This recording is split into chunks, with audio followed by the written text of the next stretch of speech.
माझं नाव कृष्णा तिडके. मला सर्दीचा खूप त्रास होता.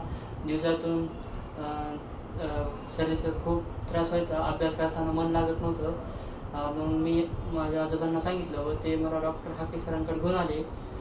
त्यांनी माझी ट्रीटमेंट केली व सांगितलं नाकामध्ये पॉलिप वाढला आहे, म्हणजेच मास. मग त्यांनी मला 1 महिन्याच्या औषध गोळ्या दिल्या व त्यांनी मला फरक जाणवला. मी दुसऱ्या महिन्याची ट्रीटमेंट घेतली.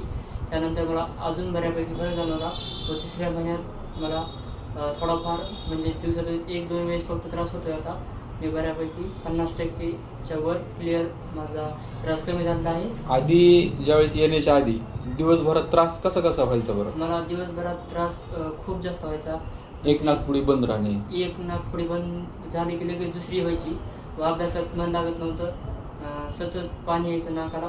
शिंकाचं प्रमाण कसं होतं? शिंकाचं प्रमाण तुरळक होतं, पण नाक जास्त करून बंद पडायचं ओके. आणि डोळ्याला कधी कधी पाणी पण यायचं. चालते. आता हा जो त्रास होता आता सध्या कसं होतं दिवसभरात? सध्या आता 50%पेक्षा जास्त कमी झाला आहे. बरं, म्हणजे सकाळी थंडीमध्ये आणि रात्री थोडं थंडीमध्ये त्या वेळेमध्येच थोडं त्रास होतो. त्रास होतो. ओके. धन्यवाद कृष्णा.